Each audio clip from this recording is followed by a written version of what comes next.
Hi, gang, and welcome back to episode 3 of Coffee Isn't Lunch. Hi, Hayley, how are you? Hi, Maddie. How are you? Good. So, I've got a hot take for you. It took us 3 episodes to get on me, or to pull out the soapbox, shall we say. I think you're going to like it. So, do you know how there's all of these phrases that are like banded about the industry? We talk a lot about this like black and white thinking, this clickbaity, no nuance.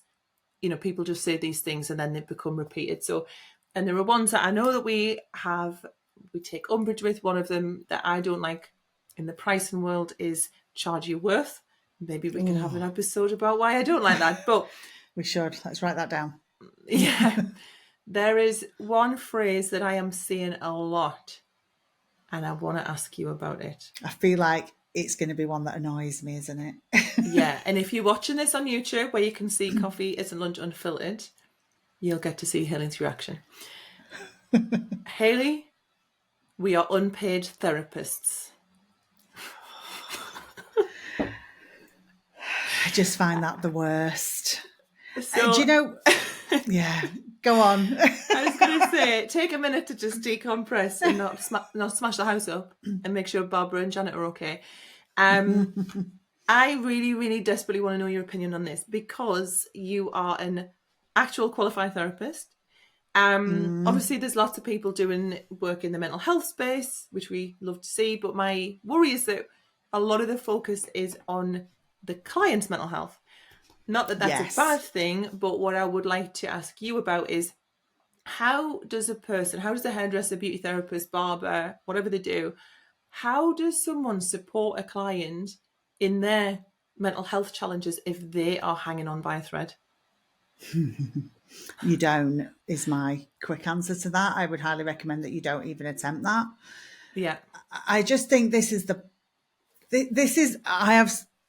I don't like the, I have to start making notes because I've got so many things to say. I think the trouble is, I don't like that we are unpaid therapists from both sides because in one way, I agree that we do end up being unpaid therapists, and I'm opposed to that. Yeah. But I'm also opposed to where people really buy into the fact that, like, as hairdressers buy into we are unpaid therapists. Almost like they want to be, or they're like, again, like the badge of honor thing of like, this is a great thing that I do. Yeah, this is something I'm going to take on as well. And so I don't like it from both sides. I think it sets us up to fail. I think it's an unfair responsibility we didn't sign up for. I think so many things about this. And I think I've been a hairdresser and a psychotherapist, and they're both really hard jobs for different reasons. And trying to do them both at the same time is ridiculous. And just to reiterate, you were a qualified psychotherapist. So like I was a qualified psychotherapist. What you were talking about. Yeah, so I am a qualified psychotherapist. I don't do it anymore, but I practiced for about 5 years. Yeah. I left hairdressing. I was like, bye. And went and, I worked in a sixth form college with teenagers, and I had a private practice, and I worked for a couple of charities, drug charities as well. And so, I did that full time for 5 years. So I know exactly what it's like to be a therapist, and it's not what we do behind the chair as hairdressers, by the way. No, it's not. It's really different. And I kind of would love to know your take on this. But if I think back to when I was behind the chair, what I think people are referring to, or my experience of this was, in a week or even sometimes in a day, I would have a client that's, just maybe received some really bad news. Maybe someone's got some sort of diagnosis, or someone's really sick. Maybe they've got care responsibilities. Someone else has just lost a job, or their partner's lost a job. Someone's bereaved. Like, obviously we have this quite unusual relationship with our clients a lot of the time. I always make the analogy of like the guy, what's he called? The guy who works in the car garage who's done my MOT for like 12 years. I don't even know his name. Like, we recognise each other's face. Oh, but like, yeah. The mechanic, like, we know nothing about each other. He didn't come to me wedding or whatever. So we have this quite unusual dynamic, I think, with our clients. But yeah, like, that is heavy. Like, there is a lot of stuff that people can be sharing with you. even just to hear it without kind of trying to offer any sort of support or solace or advice, even sometimes just hearing that much of what people are going through is hard. So I wonder, like, for me, that's what I think people are maybe referring to. Would you agree? And was that the same for you behind the chair, and I guess pre becoming a therapist, like qualifying as a therapist? I mean, for sure, for sure. I mean, I think it's kind of a classic, isn't it? Cliche that people offload on their hairdressers. Yeah. And sometimes aren't thinking about the consequences of that for hairdressers. You know, Yeah. like, I mean, back in the day, I was doing like 9 people a day. It's a And to lot. have 9 people offload on you is a lot. You know, sometimes it's sad news, isn't it? But Yeah. sometimes they're just moaning. Yeah, You or know, that angry or stressed out or yeah, yeah. stress, had a bad day or whatever. But I think that but I think there's something I think is really interesting, which is a concept called compassion fatigue. Okay. And in the therapy world, this is talked about massively. As therapists, we're trained how to not absorb people's problems too much. You know, we walk alongside them. We don't take them on board. We don't make Yeah. them our responsibility. We make sure that the client is responsible for themselves, that they have capacity for that. Like, these are all the things that we do. And there are systems in place where, as a therapist, I go talk to another therapist about my I, clients and I kind of yeah. share, you know, and it's the rules. I Like, was just that's going not to say, optional. like, yeah, like my understanding was that is that therapists have therapists, and I'm like, not only are a lot of hairdressers and beauty professionals acting as if they are a therapist, but they don't even have their own therapist. So it's like this sort of space of like lack of qualification, I guess. And Yeah. you know, perhaps being open to like being triggered or traumatized, or you know, not being able to hold this space and not knowing what to do, and then they don't have anywhere for them to process it either. Like, it's a All of disaster. this. And I think, like, when I was a hairdresser, before I was a therapist, I didn't know compassion fatigue was a thing. Mm-hmm. And then I got really burnt out. I left hairdressing. I retrained as a psychotherapist. And what I know now is that part of the reason I was so burnt out was because I was struggling with compassion fatigue. Mm-hmm. Because I'm one of these people that people seem to want to tell their problems to, Same. which is fine when I've set that up and said, I'm a Mm-hmm. therapist, come tell me all your problems. But it's not always what I want when Yeah. I'm not doing that for a living, you know. But I just seem to have always been someone that people want to talk to in Yeah. that way. And some days I didn't have capacity for it, but it was happening anyway.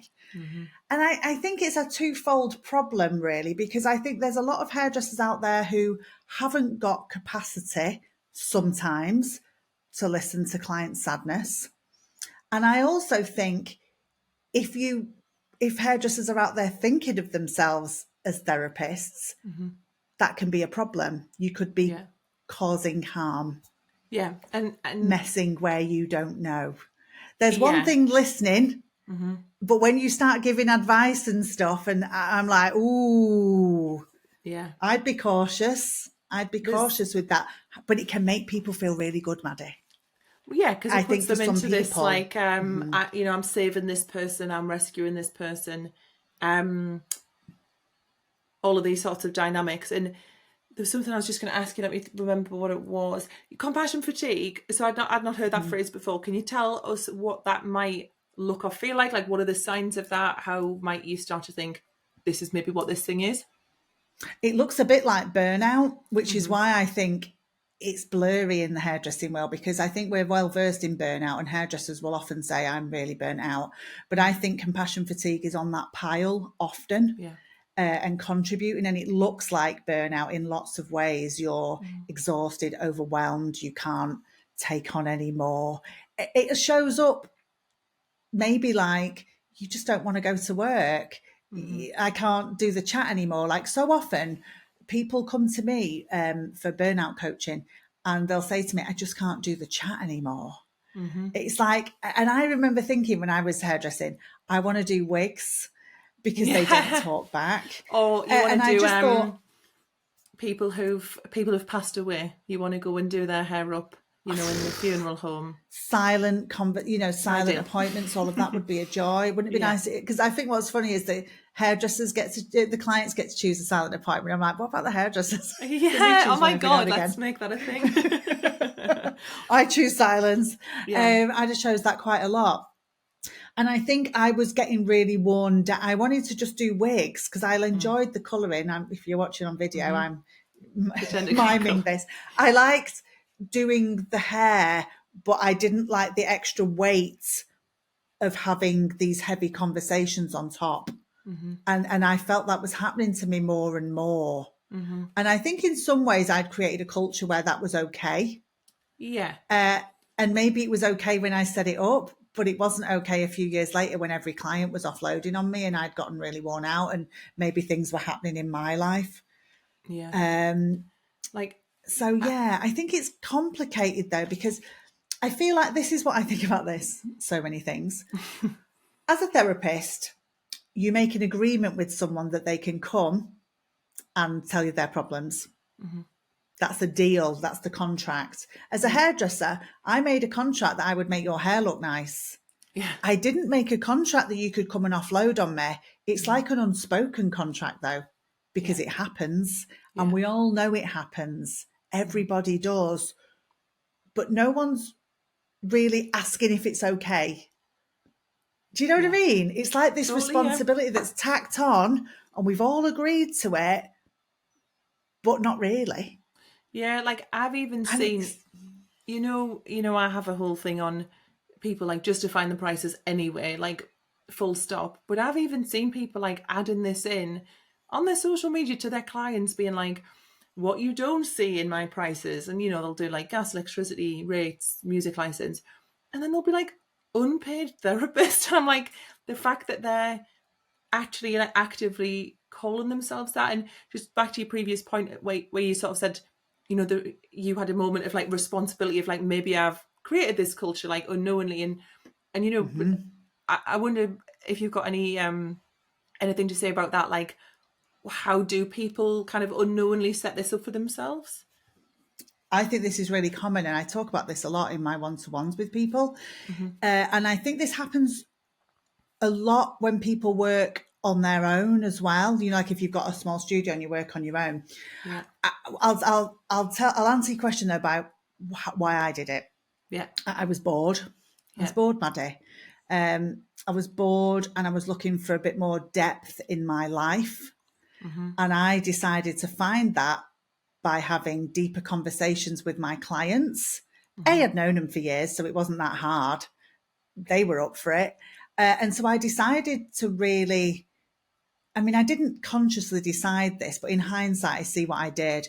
I wanted a bit more depth in my life. I was a little bit bored. Hairdressing was really easy to me now. I'd been doing it for years.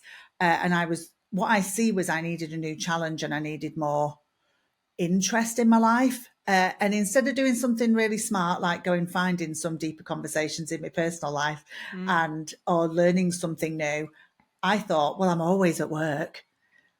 I'll do it there. And so I was trying to get my needs met of being bored through having deeper conversations with my clients. And this worked for a bit. Mm-hmm. It worked probably for about a year. And then it became too heavy. And then things happening in my personal life that were difficult meant this got even harder because I didn't have the capacity anymore, but Mm-hmm. people were doing it. People used to they used to flop into my chair and go, I've been waiting for this, and then Yeah. just start Yeah. moaning about whatever. And I was like, I just want to know what you're having done with your hair. Like, Yeah. tell me what we're at, and they would be give me a monologue for about 20 minutes that I couldn't interrupt. And I was just thinking, I've got another client in a minute. And it was a bit like I turned it into therapy, Yeah. and I just thought, and I see it so clearly now what I did, but it Mm-hmm. wasn't clear to me at the time at all. And I talk about this to hairdressers a lot in one-to-ones and they go, oh, that's what I've done. And they say but I'm a bit bored in Yeah. life. I'm a bit bored. And so I've decided to try and get my needs met through deep conversation with clients. I remember, so for anyone who doesn't know, Hayley coaches within a program I called Breakthrough, and it's for people who are like super busy, super booked out. And I remember it being part of one of your workshops. And I'll never, I mean, you there's a lot of Hayleyisms that you say that I'm like, okay, this is getting locked in. One of them you kind of touched on before, which is don't open boxes you can't close again. That's a very, Ooh, very that's like good my tip that I favourite learned from saying. you.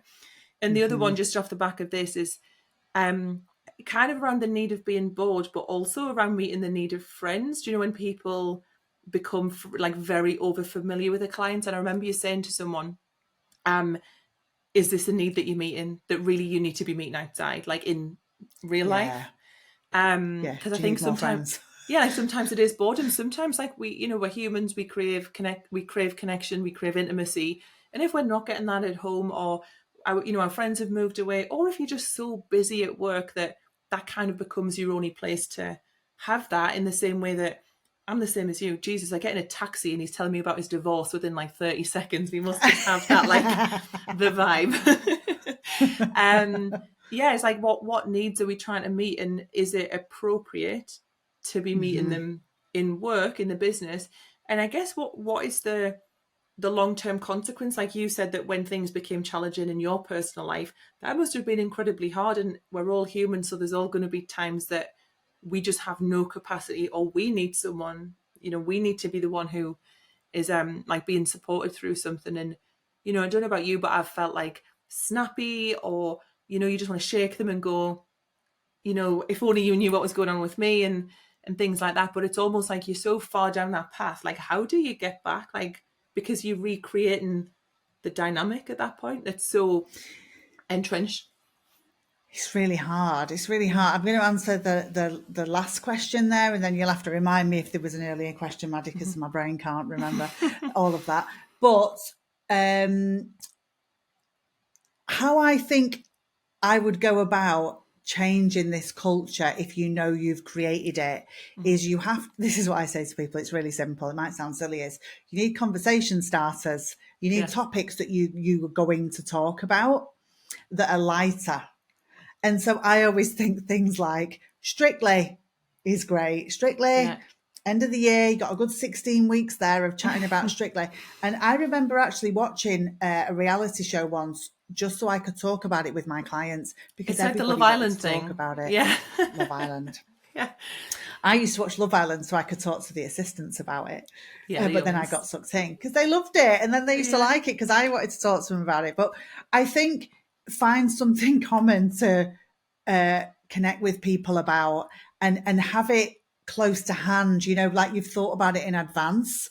And so honestly, when I came back to hairdressing after being a therapist, I was talking about Netflix, holidays, handbags, trainers, dogs, cats, decorating, makeup, skincare, hair, clothes. Like that was where my conversations were when I Yeah. came back to being a hairdresser after being a therapist, because I thought, I'm not doing that again. Do you know I'm what's not doing it funny? again. It's like, it reminds me of hairdresser crack. What are you having for tea? Where are you going on for holiday? Are you doing Yeah. anything nice this weekend? Have you got your Christmas tree up? Actually, whoever coined hairdresser crack is a Yeah. genius, because it keeps us at this really nice surface, like level of, we're not going too Yeah. deep, we're not in the weeds. Yeah. Yeah. And I think this is, what's the word I want here, Maddie? Controversial a little bit, because whenever I sort of say this, we'll get a lot of hairdressers going, oh, I love having deep conversations with my clients. I really love them and all of this business. And I think, yeah. I mean, I get that to some degree, and maybe your capacity is more, but it might not always be. And I Yeah. think if you set yourself up at this level, there's nowhere to go when life gets hard. And so I'm always thinking about, one of the big things I say to people is, don't really go over about 85% capacity. And I mean like mentally, Yeah. because there's always going to be more that's going to just get dropped on you one day. And if Yeah. you're, you know, if you're burnt out and, at capacity all the time, it's not, you're going to tip over into this total overwhelm and just resentment, and get really burnt out, overwhelmed, sick of people, Yeah. compassion And fatigue, all that stuff. and I guess your capacity can shrink as well. Like I think it's a Brene Brown thing where her and her husband say, like, what number are you at? So she's like, we want Yes. to get to 100. So there's days where he's like, I'm at 20. So she's like, right, I'm coming in with 80. And I think it's the same with our clients. Like you could have 6 months where you have not really any drama in your own life. You're eating well, you're resting well, you've got loads of capacity. So you maybe could push that to 100 in terms of like being a therapist. But 6 months later, something awful happens or you have a challenge at home. If your clients are used to this level of intimacy, depth, unloading of this trauma and what have you, that's going to just feel like really, really hard, really quickly. Yeah, it's going to knock you for six. And so I think I think that often when people are doing this, they're looking for a bit more depth in their life. That's exactly what I was doing. Yeah. I think if you're listening to this thinking, this might be me, Yeah. you've got to find people to have deeper conversations with, more connections. Maybe you do need to make some new friends. Yeah. But I think it's easy to talk to the people that are already there than find new interesting people to talk to. Yeah. And because there is a tendency towards overworking in hairdressing, kills two birds with one stone. It's efficient, but it's not smart. That's a soundbite. I'm going to remember that one as well. You've kind of got me thinking as well on the flip side, and I know it's kind of not what the topic is, but what about when people feel like they feel safe offloading onto the client? Curveball. That's interesting. This is interesting, and this comes up in my coaching. This comes up a lot. You'd be surprised where hairdressers regret sharing with their clients, and now they can't get their clients to stop asking about it, whatever it was.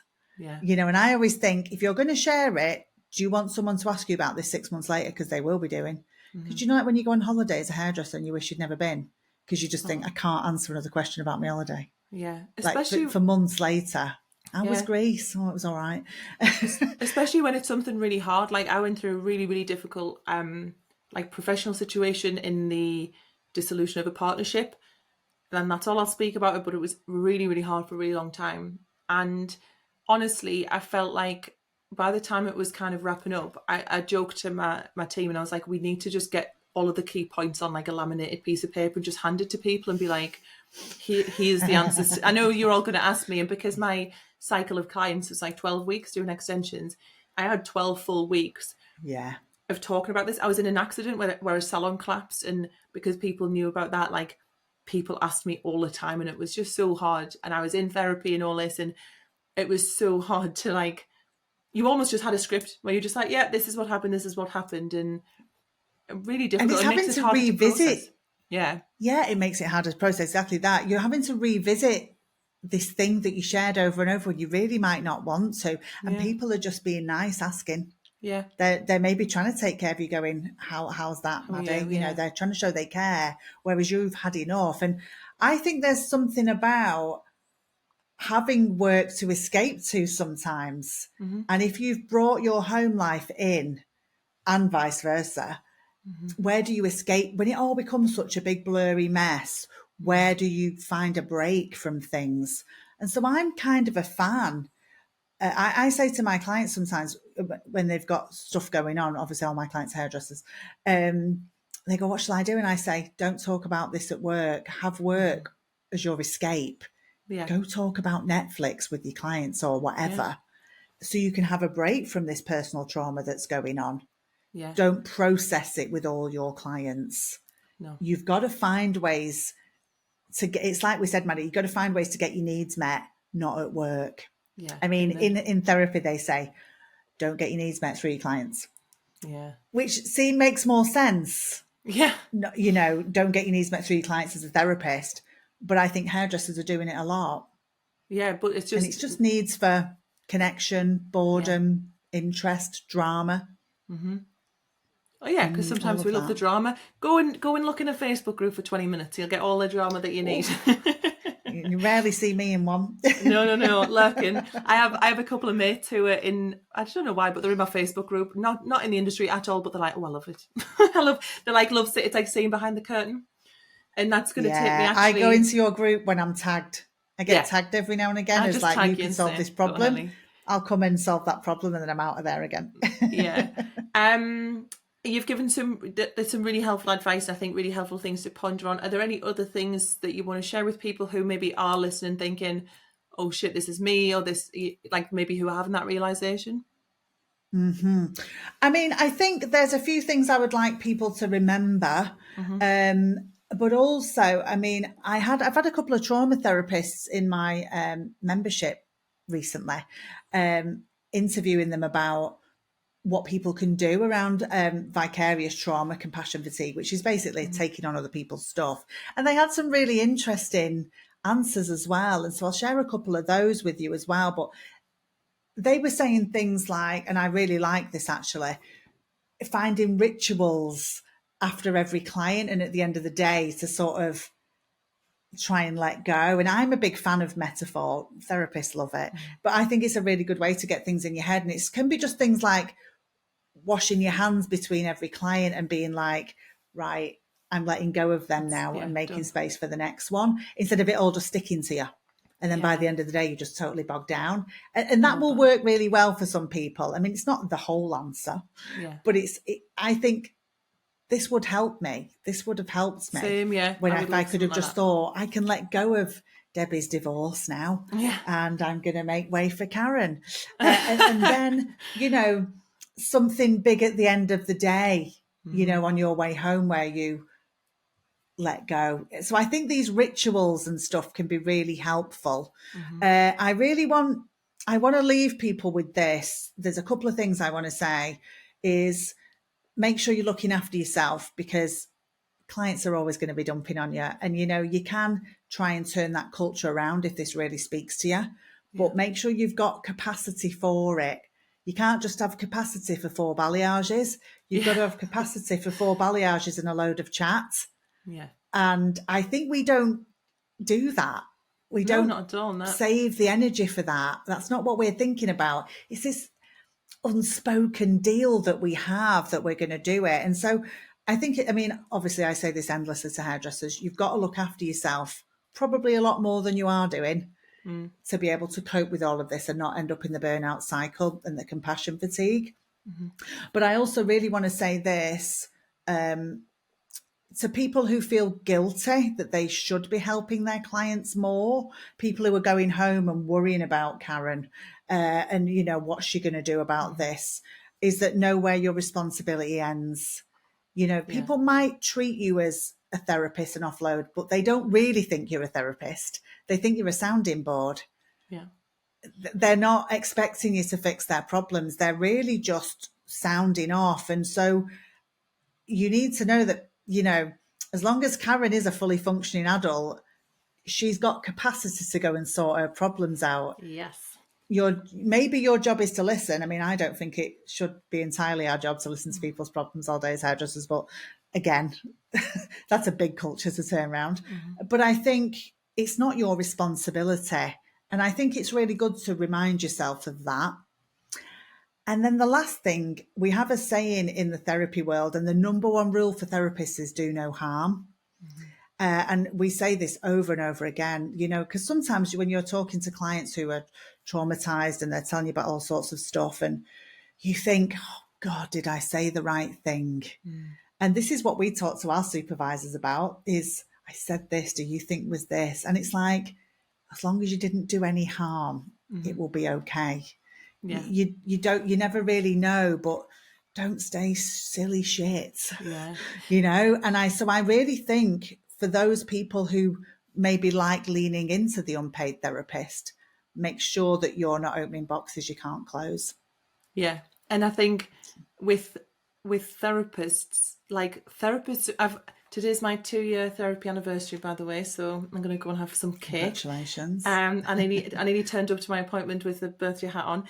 But one of the things is that therapists don't tell you what to do. They don't say, go and do this. No. So what we're doing behind the chair is, I mean, God, I remember a time when I sort of told a client she should leave a boyfriend.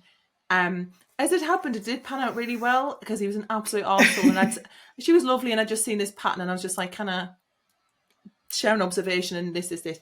And she did go on, touch wood, to meet someone who she's now still with. But that could have gone horribly the other way. And there's probably tons of advice that I've given over the time when I was in that position that hasn't gone the right way. So Yeah, like the fact that we're claiming to be these unpaid therapists and then actually not even behaving in a way at all. You know, Yeah. it's I not anything mean, like being a therapist. it's absolutely nothing like being a therapist. It isn't, we didn't make that deal. And also, when the hairdressing clients were offloading on me, it was very different than when therapy clients were offloading Yeah. on me, which was not really what they were doing, because we've made a deal that they want to work on this. There's no Yeah, deal in hairdressing. they want solution. They want to heal from it and move on from it. And whereas Yeah. a lot of times Sandra's just like, this has happened at work, and this idiot has done this, Yeah, and she just wants to boot she off. leaves feeling lighter and it's all stuck to you. Yeah, But and I think it's really important to think about the fact that your capacity will change through your life. yeah, When you were 20, your capacity might have been more. Now you've got 3 kids, your capacity is lower. You end up with sick parents, sick partners, sick kids, whatever. All the big things of life happen to hairdressers. I think people forget that sometimes. yeah, And you've got to have the capacity to cope with everything. yeah. It's great, amazing And it's hard. advice. This is like such. I think this has been a great topic. And again, every time we chat, I'm like, oh, we could talk about this, and this is another thing that we can go into. So, I've got some ideas, more things I want to ask you about therapy. I wrote something down as well. Oh, I'll ask you on a voice note. Should we go to current hyperfocus? Yes. Do you want to know mine? Yeah, I'd love to know yours. Tell me more. I'm fully obsessed with a TV program at the minute called The Bear. Have you watched it? This is so weird because no word of a lie, my current focus is Jeremy Allen White of The Bear. Is that the main guy? Is that the main guy? Yeah, chef. We love him. Is he taking over Pascal? Yeah, because again, it's. Do you know why? Because when I was in LA, Pascal wasn't physically there. Please make no mistake. I didn't go there to see him. Don't arrest me. Like, I'm not one of those people. But because of the strike, no one can do any promo. But let me tell you, Jeremy Allen White's people are working bloody hard to do promo that isn't promo. And he kept being photographed like paparazzi, very, very, for me, clearly set up. And he was out running. Loads of people go running, obviously, over there, and he's running topless, which is not unusual. But he the cameras are there, and he gets down and starts doing push-ups. It was like 35 degrees, Hayley. I'm buzzing to see it. Like, I'm thrilled. But did you take any pictures? I'll have them. Yeah, I'll send them to you in a private email. But I think purely because, like we say, object permanence, because I'm now in the Jeremy Allen White algorithm, I'm a bit obsessed, is what I'm going to say. But the series is genuinely probably the best series I've ever seen. Season 2. Have you finished season 2? Well, I'm in season 2. I think season 2 is even better than season 1. It is. It's a little bit like being in a nervous breakdown. The program. Christmas episode. Have you seen that? That's what I'm in. I'm in the middle of it because it was long. It was the most anxious I've felt throughout an episode of anything. So good. It sums up dysfunctional family life in a holiday. Like, watching it as a therapist is exhausting. You're just like, oh. But I've literally got in bed to watch the Christmas episode. I didn't know it was a double long one. And I just thought, is this ever going to end? And I had to turn it off halfway through. Well, that's what I just thought, I'm never going to sleep. I'm so irritated with the mum. It's so good. If anyone hasn't watched it, like, watch it, blast through season 1, get to season 2. The cousin, I forget his name, but his episode called Forks is one of the most beautiful episodes of TV. I love him so much. He was in Girls.